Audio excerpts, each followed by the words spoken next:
महर्षि मेधा बोले, दुर्गा देवी ने जब पराक्रमी दुरात्मा महिषासुर को उसकी संपूर्ण सेना सहित मार गिराया, तब इंद्रादि समस्त देवता अपने सिर तथा शरीर को झुकाकर भगवती की स्तुति इस प्रकार करने लगे, जिस दुर्गा देवी ने अपनी शक्ति से यह जगत व्याप्त किया है और जो संपूर्ण देवताओं तथा महर्षियों की पूजनीय है।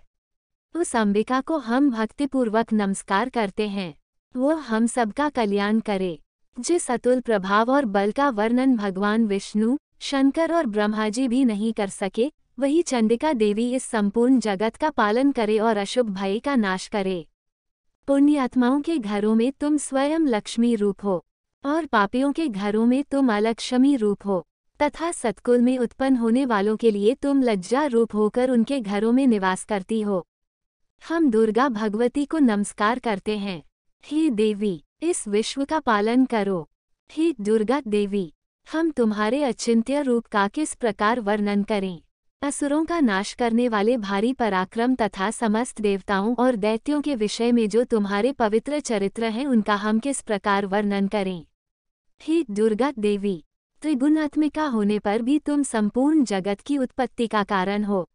हे दुर्गा देवी, भगवान विष्णु, शंकर आदि किसी भी देवता ने तुम्हारा पार नहीं पाया। तुम सबकी आश्रय हो। यह संपूर्ण जगत तुम्हारा ही अंश रूप है, क्योंकि तुम सबकी आदिभूत प्रकृति हो।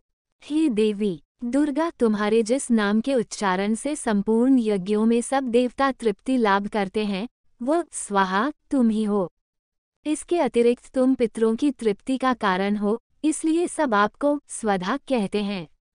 हे देवी, वह विद्या जो मोक्ष को देने वाली है, जो अचिंत्य महाज्ञान स्वरूपा है, तत्वों के सार को वश में करने वाले, संपूर्ण दोषों को दूर करने वाले, मोक्ष की इच्छा वाले मुनिजन जिसका अभ्यास करते हैं, वह तुम ही हो। तुम वाणी रूप हो और दोष रहित ऋग तथा यजुर्वेदों की एवं उद्गीत और सुंदर पदों के पाठ वाले सामवेद की आश्रय रूप हो। तुम भगवती हो। इस विश्व की उत्पत्ति एवं पालन के लिए तुम वार्ता के रूप में प्रकट हुई हो और तुम संपूर्ण संसार की पीड़ा हरने वाली हो। हे देवी, जिससे सारे शास्त्रों को जाना जाता है, वह मेधा शक्ति तुम ही हो और दुर्गम भवसागर से पार करने वाली नौक भी तुम ही हो। लक्ष्मी रूप से विष्णु भगवान के हृदय में निवास करने वाली और भगवान महादेव द्वारा सम्मानित गौरी देवी तुम ही हो। मंद मुस्कान वाले, निर्मल पूर्णचंद बिंब के समान और उत्तम सुवर्ण की मनोहर कांति से कमनीय तुम्हारे मुख को देखकर भी महिषासुर क्रोध में भर गया। यह बड़े आश्चर्य की बात है। और हे देवी, तुम्हारा यही मुख जब क्रोध से भर गया तो उदयकाल के चंद्रमा की भांति लाल हो गया और तनी हुई भौहों के कारण विकराल रूप हो गया। उसे देखकर भी महिषासुर के शीघ्र प्राण नहीं निकल गए। यह उससे भी बड़े आश्चर्य की बात है। आपके कुपित मुख के दर्शन करके भला कौन जीवित रह सकता है। हे देवी, तुम हमारे कल्याण के लिए प्रसन्न हो। आपके प्रसन्न होने से इस जगत का अभ्युदय होता है और जब आप क्रुद्ध हो जाती हैं तो कितने ही कुलों का सर्वनाश हो जाता है। यह हमने अभी अभी जाना है कि जब तुमने महिषासुर की बहुत बड़ी सेना को देखते दो मार दिया है। हे देवी, सदा अभ्युदय प्रताप देने वाली तुम जिस पर प्रसन्न हो जाती हो, वही देश में सम्मानित होते हैं। उनके धन यश की वृद्धि होती है। उनका धर्म कभी शिथिल नहीं होता है और उनके यहाँ अधिक पुत्र पुत्रियां और नौकर होते हैं। हे देवी, तुम्हारी कृपा से ही धर्मात्मा पुरुष प्रतिदिन श्रद्धापूर्वक यज्ञ करता है और धर्मानुकूल आचरण करता है और उसके प्रभाव से स्वर्गलोक में जाता है, क्योंकि तुम तीनों लोकों में मनवांछित फल देने वाली हो। हे माँ दुर्गे, तुम स्मरण करने पर संपूर्ण जीवों के भय नष्ट कर देती हो और स्थिर चित्त वालों के द्वारा चिंतन करने पर उन्हें और अत्यंत मंगल देती हो।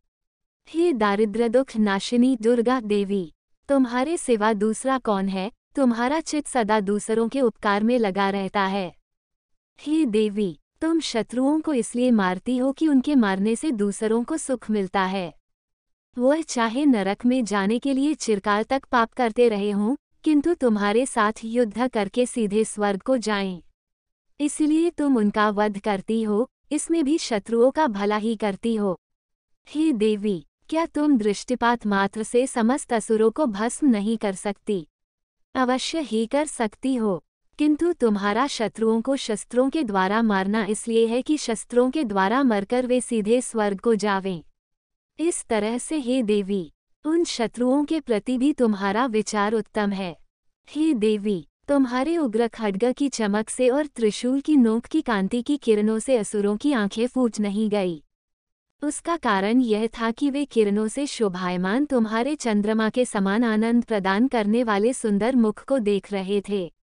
हे देवी, तुम्हारा शील बुरे वृतांत को दूर करने वाला है और सबसे अधिक तुम्हारा रूप है, जो न तो कभी चिंतन में आ सकता है और न जिसकी दूसरों से कभी तुलना ही हो सकती है।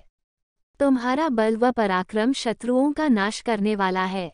इस तरह तुमने शत्रुओं पर भी दया प्रकट की है। हे देवी, तुम्हारे बल की किसके साथ बराबरी की जा सकती है, तथा शत्रुओं को भय देने वाला इतना सुंदर रूप भी और किसका है। हृदय में कृपा और युद्ध में निष्ठुरता, ये दोनों बातें तीनों लोकों में केवल तुम्ही में देखने में आई है।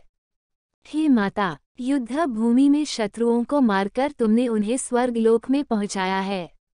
इस तरह तीनों लोकों की तुमने रक्षा की है तथा उन उन्मत्त दैत्यों से जो हमें भय था उसको भी तुमने दूर किया है। तुमको हमारा नमस्कार है। हे देवी, तुम शूल तथा खड्ग से हमारी रक्षा करो, तथा घंटे की ध्वनि और धनुष की टंकोर से भी हमारी रक्षा करो। हे चंडिके, आप अपने शूल को घुमाकर पूर्व, पश्चिम, उत्तर तथा दक्षिण दिशा में हमारी रक्षा करो। तीनों लोकों में जो तुम्हारे सौम्य रूप हैं तथा घोर रूप हैं, उनसे हमारी रक्षा करो, तथा इस पृथ्वी की रक्षा करो।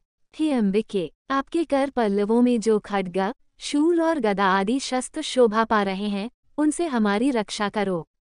महर्षि मेधा बोले कि इस प्रकार जब सब देवताओं ने जगत माता भगवती की स्तुति की और नंदवन के पुष्पों तथा गंध अनुलेपों द्वारा उनका पूजन किया और फिर सबने मिलकर जब सुगंधित व दिव्य धूपों द्वारा उनको सुगंधी निवेदन की, तब देवी ने प्रसन्न होकर कहा, हे देवताओं, तुम सब मुझसे मनवांछित वर मांगो।